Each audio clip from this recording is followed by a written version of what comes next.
Assalamualaikum warahmatullahi wabarakatuh. Shalom. Om Swastiastu. Namo Buddhaya. Salam kebajikan.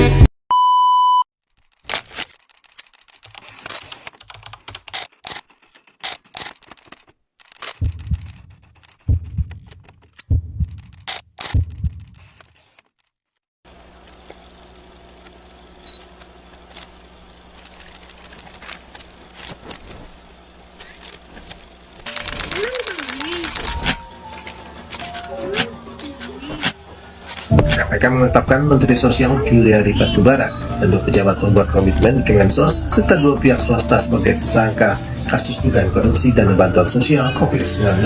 Komisi Pemberantasan Korupsi atau KPK yang menetapkan mantan Menteri Pertanian Syahrul Yassin Limpo sebagai tersangka dugaan korupsi di Kementerian Pertanian.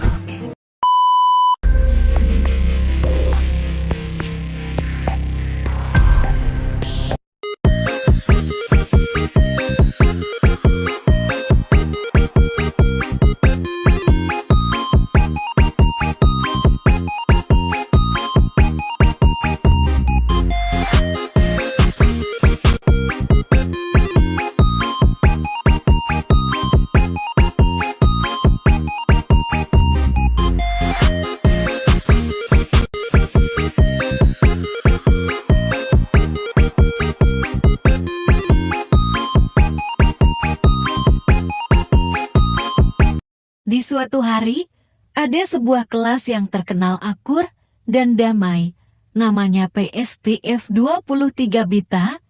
Singkat cerita, ketika suatu mereka sekelas ingin jalan-jalan di libur semester dan mereka berencana liburan ke Bali. Dan akhirnya rencana mereka disepakati oleh seluruh anggota kelas untuk liburan ke Bali dengan uang pungutan 20.000 per hari dikumpulkan ke bendahara. Dan setiap hari mereka rajin mengumpulnya ke bendahara yang boros, uang yang dikumpul tidak dicatat dan habis digunakan untuk berfoya-foya.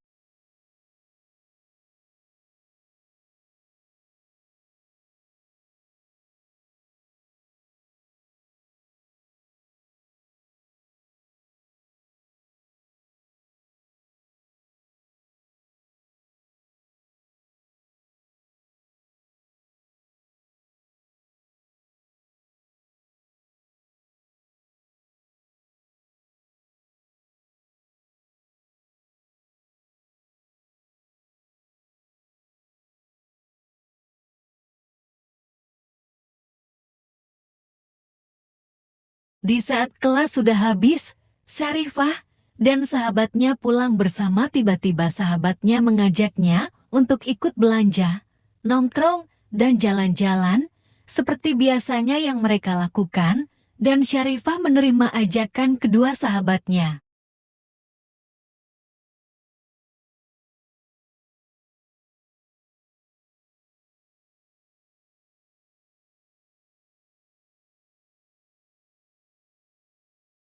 Saat keluar dari gedung mereka berpisah, pulang ke rumah masing-masing agar mengganti baju dulu dan janjian ketemu di Maju bersama jam 2 untuk belanja dan nongkrong.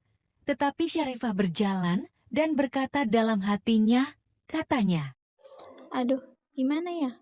Padahal duit aku udah habis. Tapi aku kan udah janji mau ikut belanja sama mereka. Aduh, gimana ya? Oh iya, kan aku megang uang kas. Maki itu aja lah.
Terlihat setelah beberapa bulan kemudian, bendahara mulai malas mencatat uang iuran liburan mereka.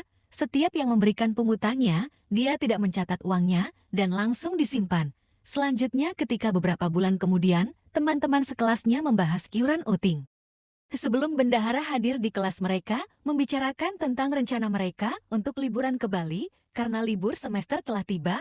Namun sebelumnya, mereka ingin mengakumulasi berapa uang yang sudah terkumpul dan mereka menunggu bendahara datang. Setelah bendahara datang, satu kelas tersebut menanyakan buku catatan kepada bendahara untuk mengakumulasi berapa uang mereka yang sudah terkumpul, tetapi kata bendahara buku catatannya tinggal, dia lupa membawanya.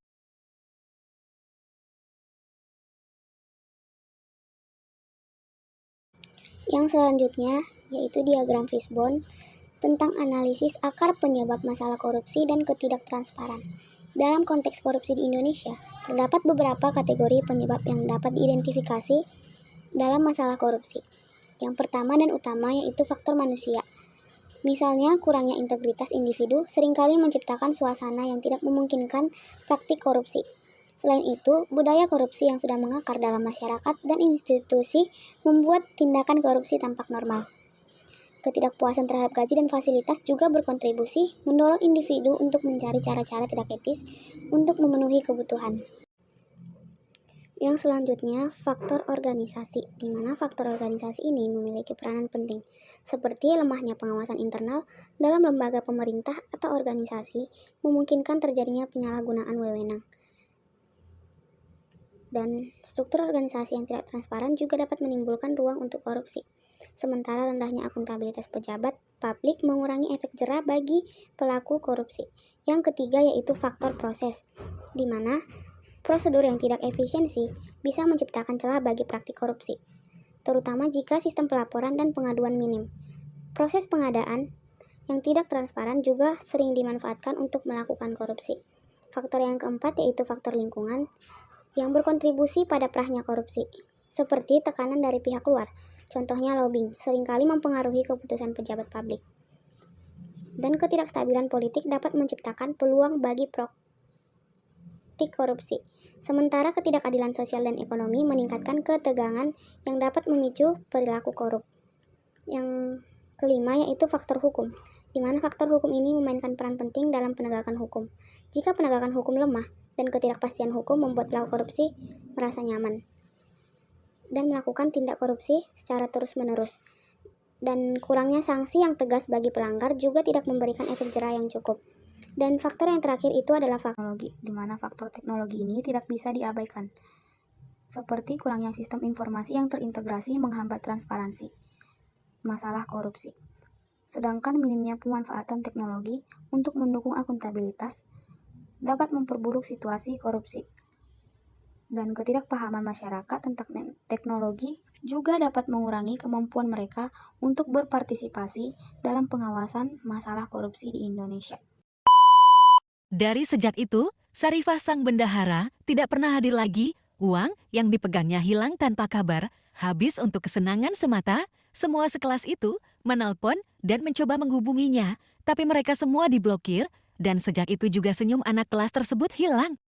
Semua rencana mereka batal tak terlihat, namun setelah beberapa waktu, mereka menggantikan sang bendahara yang korup, dan untuk saat ini bendahara yang baru berbeda sifatnya. Dia selalu mencatat keuangan kelas itu, mulai dari pemasukan hingga pengeluaran, membuat laporan keuangan setiap bulannya. Dan tiap bulan uang yang terkumpul dia simpan di bank untuk menghindari tindakan korup yang dapat merugikan individu lain.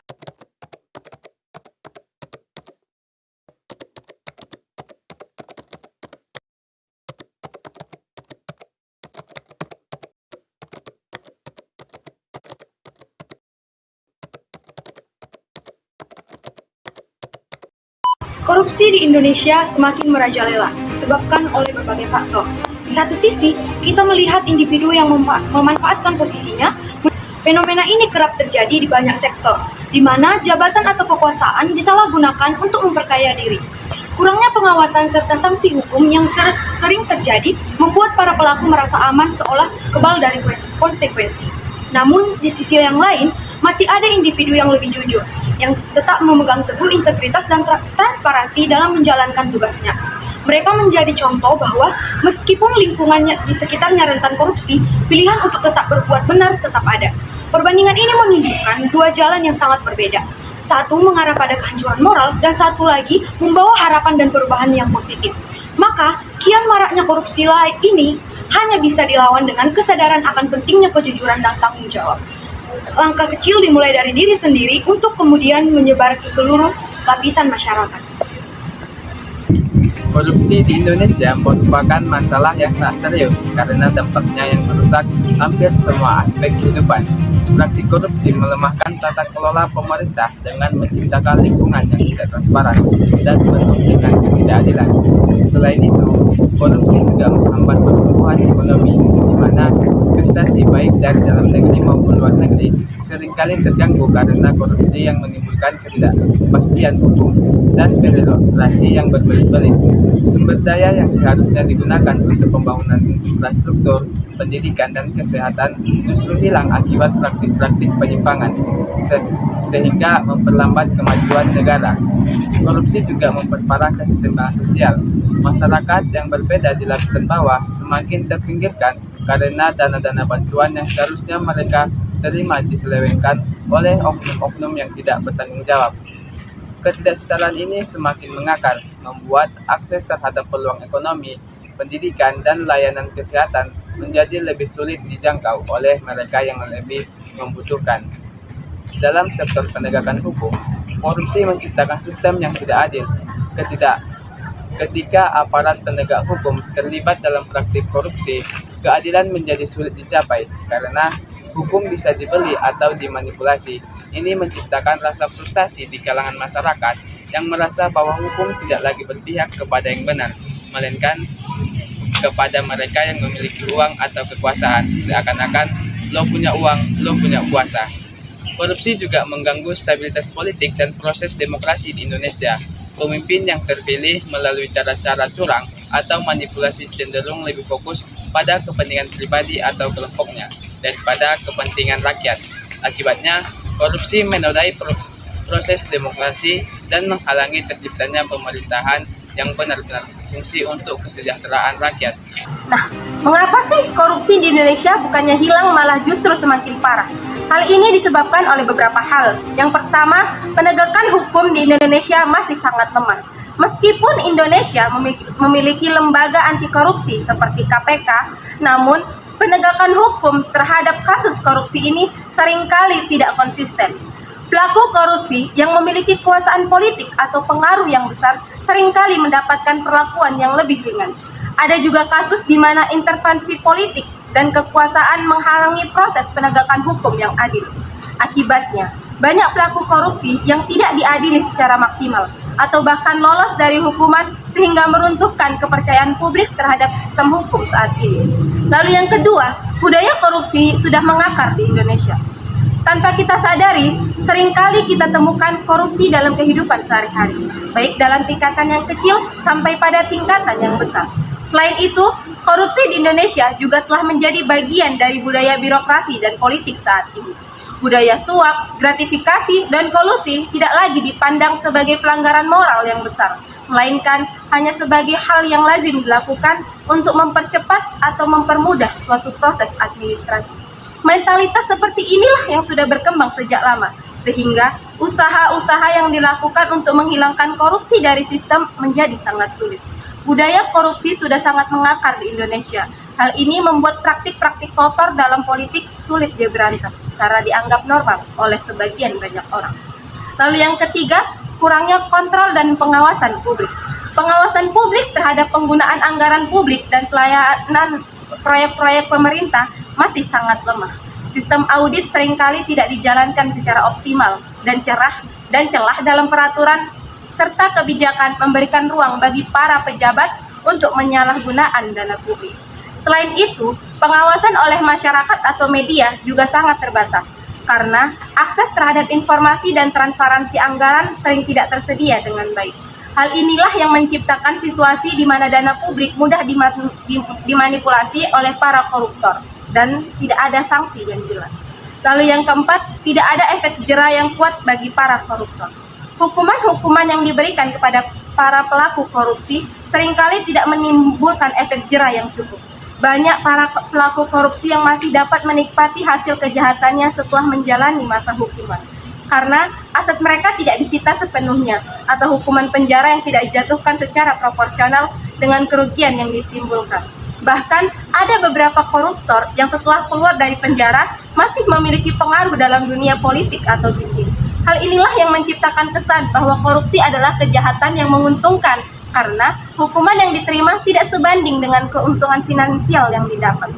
Lalu yang kelima, minimnya transparansi dalam pengelolaan anggaran. Nah, salah satu alasan utama korupsi di Indonesia mudah terjadi karena kurangnya transparansi dalam pengelolaan anggaran negara. Sistem keuangan publik yang tidak transparan menciptakan banyak peluang bagi para koruptor untuk penyelewengan. Tanpa mekanisme yang jelas dan akuntabel, dana bisa dialurkan atau digunakan sesuka hati dan tidak sesuai dengan yang semestinya. Dan hal ini sulit untuk terdeteksi. Keterbatasan akses masyarakat terhadap informasi anggaran juga memperparah masalah korupsi. Karena masyarakat tidak bisa melakukan kontrol atau pengawasan langsung dalam dana publik. Lalu yang terakhir, pendidikan dan kesadaran anti korupsi masih sangat rendah. Nah, salah satu tantangan besar dalam pemberantasan korupsi saat ini adalah rendahnya kesadaran masyarakat mengenai bahayanya korupsi.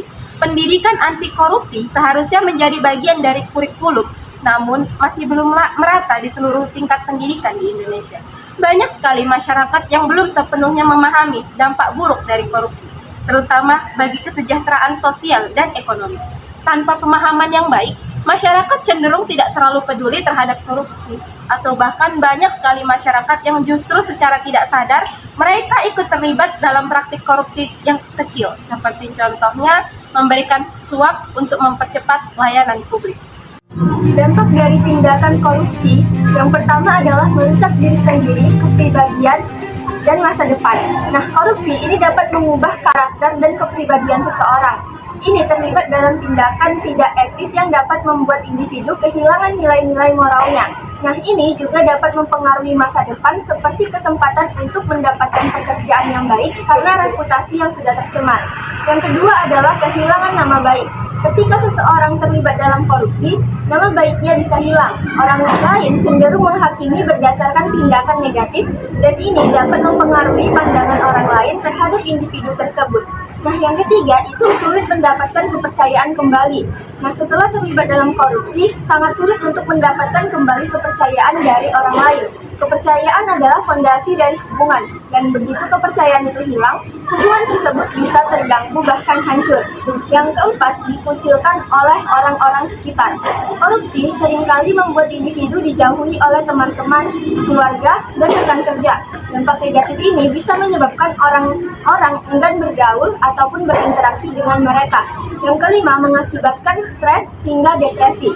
Rasa bersalah, cemas, dan takut akan konsekuensi hukum dari tindakan korupsi ini dapat memicu stres berat.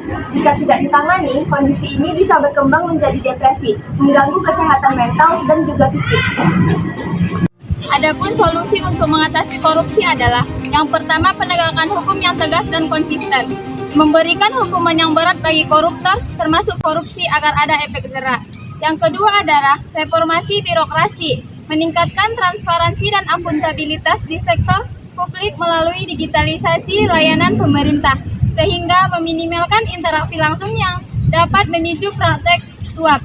Yang ketiga adalah meningkatkan pengawasan publik, memperkuat mekanisme pengaduan publik yang mudah diakses dan transparan dalam menangani laporan terkait korupsi.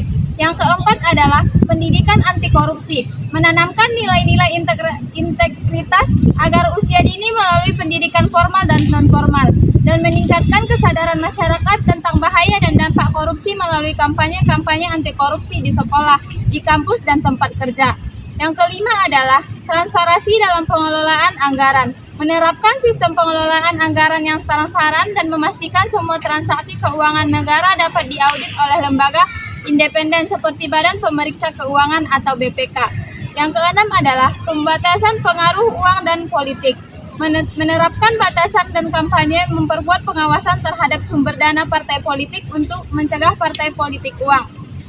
Yang ketujuh adalah penguatan etika publik, menetapkan kode etik dan aturan yang tegas tentang konflik kepentingan bagi pejabat publik, serta memperlakukan sanksi yang tegas bagi yang melanggarnya.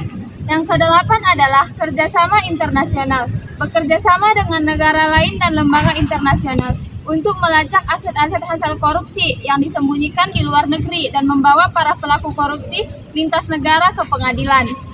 Dengan integrasi ini, pemberantasan korupsi bisa dilakukan secara lebih efektif dan berkelanjutan. Hal ini membutuhkan komitmen dari pemerintah, masyarakat, dan berbagai pihak lainnya. Yang saling memperkuat. Sistem hukum yang lemah dan ketidaktegasan dalam menindak pelaku korupsi menciptakan rasa aman bagi mereka yang terlibat, sehingga korupsi terus berkembang. Budaya politik yang cenderung transaksional serta praktik patronase dan nepotisme mengakar dalam birokrasi, menyebabkan korupsi bukan hanya terjadi di level tinggi, tapi juga merambah hingga ke tingkat yang lebih rendah. Selain itu, lemahnya pengawasan, kurangnya transparansi dalam pengelolaan anggaran, dan rendahnya partisipasi serta kontrol masyarakat memperburuk situasi. Kemudian, faktor ekonomi juga turut mempengaruhi, di mana kesempatan korupsi seringkali diambil untuk memperkaya diri di tengah kesenjangan sosial yang tinggi. Di sisi lain, pendidikan moral dan etika yang belum maksimal membuat kesadaran publik akan bahaya korupsi tetap rendah. Akibatnya, meskipun upaya pemberantasan korupsi terus dilakukan, permasalahan ini justru semakin berkembang karena akar masalahnya tidak diatasi secara sistematik. Kemudian, korupsi tidak hanya mencederai keadilan, tetapi juga merusak kepercayaan masyarakat terhadap pemerintah dan memperlambat kemajuan pembangunan. Untuk menghentikan laju ini, diperlukan reformasi besar-besaran yang melibatkan penegakan hukum yang lebih kuat, transparansi dalam tata kelola negara, serta peningkatan partisipasi masyarakat dalam pengawasan pemerintahan.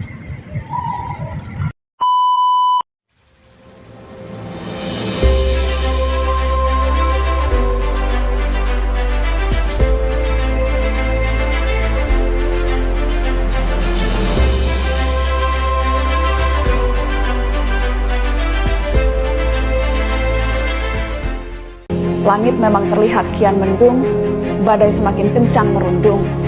Basa-basi, rasanya tidak diperlukan lagi. Krisis sudah jelas terpampang hari-hari ini. Mungkin saja kita memang akan kalah, tapi kita bukan pecundang yang pasrah, yang sudah gantung sepatu sebelum pertandingan, yang menunduk dalam-dalam sebelum peluit panjang. Kita tidak rela melempar handuk ke lantai, karena kita belum sudi.